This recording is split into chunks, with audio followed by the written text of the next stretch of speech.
Prajem vám príjemný deň, vítam vás pri sledovaní miniseriálu Ako vydávame knihy my od vydavateľstva ver.sk.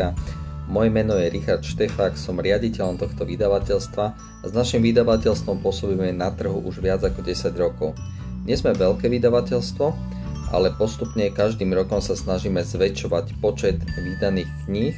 Tento rok by sme sa tešili, keby ich bolo okolo 35. Naše vydavateľstvo sa zaoberá vydávaním kníh s kresťanskou tematikou, ale proces vydávania kníh je rovnaký naprieč celým knižným trhom.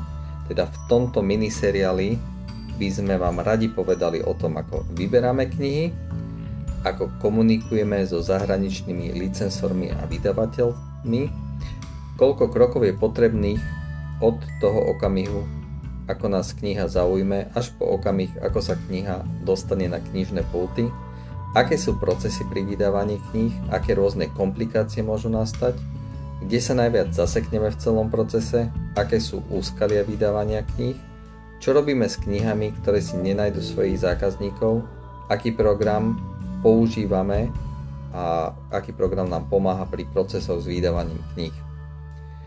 Možno vás tieto veci zaujímajú, alebo ste si už položili otázky, keď ste zobrali nejakú knihu do rúk a zbadali ste tam nejakú chybu, ako sa táto vec mohla stať, alebo prečo to má iný názov v slovenčine ako v angličtine, alebo prečo ste nevydali druhý diel z tejto knihy, keď ste vydali prvý.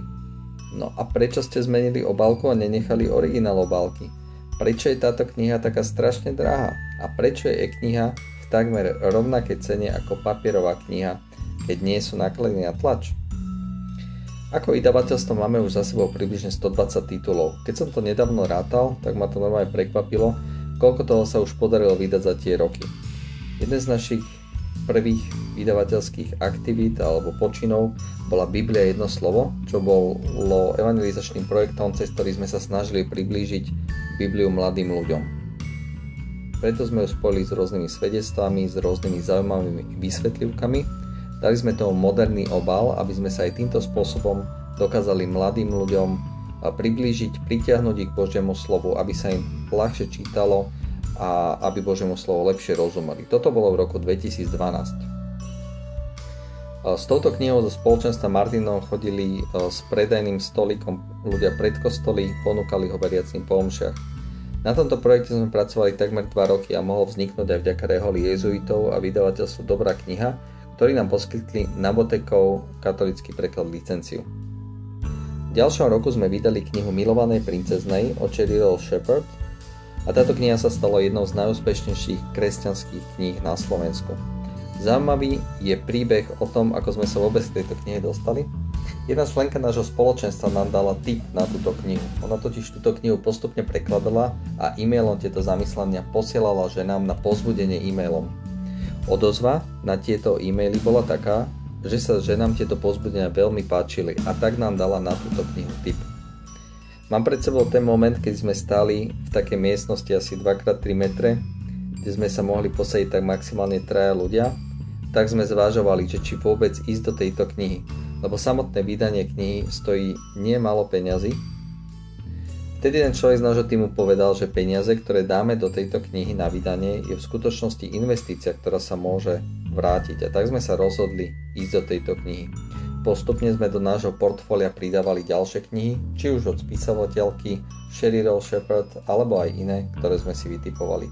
Úplne na začiatku som nevedel presne, ako to chodí. To znamená, že zaujímavé knihy som si proste objednal z Amazonu, prečítal som si ich, dal som ich niekomu inému prečítať a ten človek mi k tomu povedal nejaké veci a na základe toho sme sa rozhodovali.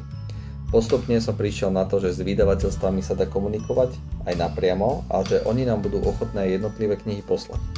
Kedysi sa knihy posielali fyzicky, ale postupom času sa to transformovalo v tom zmysle, že aktuálne vydavateľstvo, ktoré kontaktujeme a prejavíme záujem o nejakú knihu od nich, nám pošle knihu v PDF. Teda je to o dosť jednoduchšie, odpada tam čas na čakanie, odpada tam čas na nejaké poštovné a je to veľmi rýchle.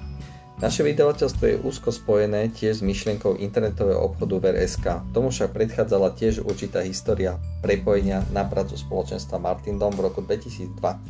Keď som prišiel do infocentra spoločenstva, ktoré je výkonnou zložkou spoločenstva, tak sme vo väčšej miere sa začali zaoberať vytváraním tričiek s kresťanskou potlačou.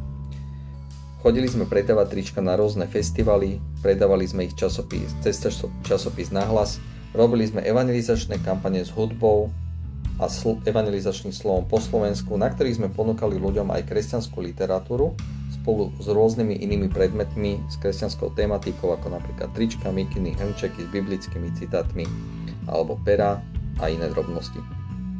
Vďaka tejto ekonomickej aktivite sa časť peňazí mohla využiť či už na plat niektorých pracovníkov alebo aj na evangelizačnú prácu spoločenstva.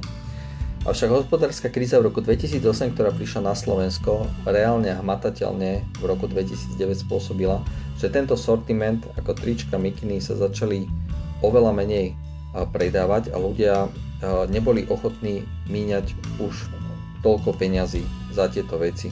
Ich priority sa presunuli inde. Popri tejto činnosti sme vyvinuli tiež internetový obchod s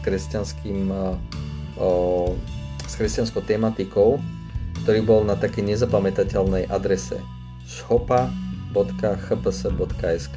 Predtým sme mali obchod na stránke martindom.sk. Postupne sa nám v týchto veciach prestávalo dariť, nakoľko sa menila sociálna aj ekonomická situácia u zákazníkov, už to neprinášalo želaný efekt.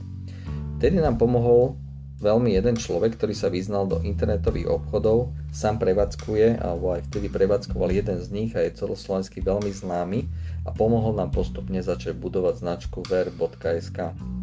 Postupne sa podarilo tento obchod vybudovať a samozrejme prepojili sme ho s našou začínajúcou vydavateľskou činnosťou v roku 2012, kedy sme vydali Bibliu jedno slovo. Takže priatelia, toľko na úvod, ja vám prajem požehnaný deň, požehnaný čas. A ak táto téma zaujíma aj ďalej, ako vyberáme knihy, tak vám o tom porozprávam, ale určite potrebujem vedieť nejakú reakciu od vás, že zaujíma ma to, baví ma to, chcem vedieť viac, určite napíšte. A ak vás bude aspoň niekoľko, od ktorých dostaneme e-mail, tak vám rád poviem viac. Môžete písať na objednávky@ver.sk. Teším sa na vás a prajem vám všetko dobré a verím, že sa ešte budeme počuť.